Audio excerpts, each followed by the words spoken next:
Hello, beautiful sacred souls. Today, I thought we would explore the idea that it is okay to be not only fully divine, but fully human.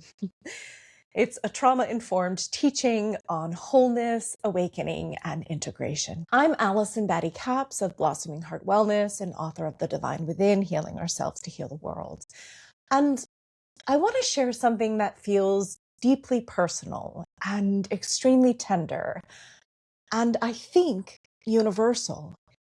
It's the longing to be fully human and fully divine at the same time, to be able to accept ourselves in all of our messiness. So many of us are searching for peace and healing and awakening and wholeness. And along the way, we can absorb subtle messages that say, be calmer, be less reactive, be more evolved, be more spiritual. Rarely are we taught how to be real, how to be messy, how to be imperfect, how to be tender, how to be human without abandoning our spiritual depth. And today, I want to offer a different version of awakening, one rooted not in perfection, but in integration. When I speak about being fully human and fully divine, I'm not talking about transcendence, about rising above emotion and pain or complexity. I'm talking about inhabiting our humanity with presence, compassion, and truth. Wholeness is not the absence of struggle. It is the capacity to stay present inside it. It's the ability to say, something in me is activated, and I can stay safe within myself. Something in me is hurting, and I can hold it gently. Something in me is messy, and I do not exile it. True awakening doesn't disconnect us from our nervous system or from our parts.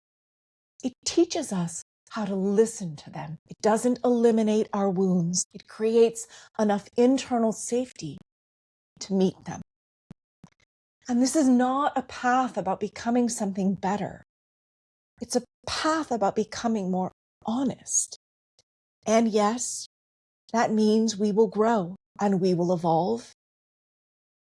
And for many sensitive and trauma impact people, awakening can feel paradoxical.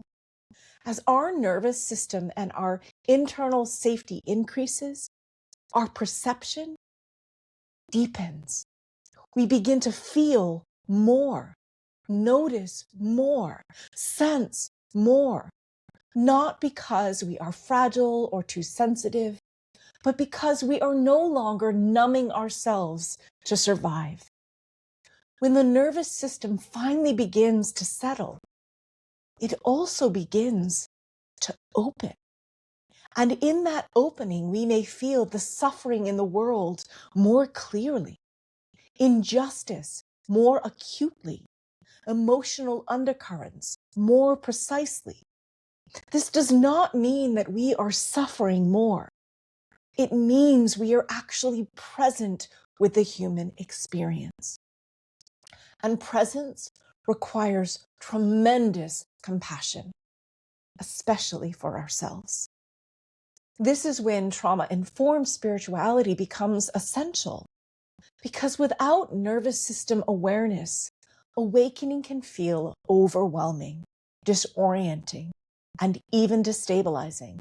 I speak from experience. It led me to have a mental health diagnosis of schizophrenia and bipolar, which is schizoaffective. And it's taken me a long time to be able to work with my nervous system, that now I can sense when those symptoms are about to happen. And I hear clearly, dorsal vagal collapse is coming, metaphorical thinking is coming, be present with me. And I can pause and be present with it. So awakening doesn't mean that we stop feeling things. It means we finally have awareness to be present with it. So with awakening becomes embodiment. And I want to give a new definition for peace. Peace is not never being triggered. Peace is knowing how to return to yourself. Peace is not emotional mastery. Peace is emotional honesty held with compassion. Peace is breathing when you want to shut down, softening when you want to harden, staying curious when you want to judge, offering yourself and others grace when you want to fall apart or lash out. Peace is friendship with not only your humanity, but with others. This is what it means to live both divine and human, to let consciousness move through your fear, to let compassion move through your anger, to let presence move through your grief, not to erase these experiences, but to walk with them. Here's a guided reflection. Becoming whole. If it feels safe, allow your eyes to gently close or find a soft place to gaze that feels neutral. And I invite you to take a slow, deep breath in through your nose and a long, soft exhale out through your mouth. And do this a couple times, allowing you to be with your body and invite your body to be with you. Let your body arrive. And notice the support beneath you, the ground holding you, the breath moving you. Now gently bring to mind, if you feel comfortable, a part of you that tries to be perfect. And without judgment, simply acknowledge it. Then softly bring your awareness to the part of you that feels messy, tender, uncertain, angry, human. Let both exist together and quietly say inside, I allow myself to be fully human. I allow myself to be fully divine. I allow myself to be whole. We are shadow and we are light. And notice what shifts in your body. Notice if your breath deepens. Notice if your shoulders soften. Notice if your nervous system feels the permission to just be. Awakening is not about leaving your humanity behind. It is about inhabiting it with love. It's about staying open, even when it's hard, staying compassionate, even when you're messy, staying present, even when you're imperfect. This is the path of integration. And if this resonates, know that you are not alone. There is a growing community of souls learning how to be tender, embodied, conscious, and real. Thank you for being here with me. Thank you for walking this path, or at least being curious about it. And if you're choosing wholeness, thank you.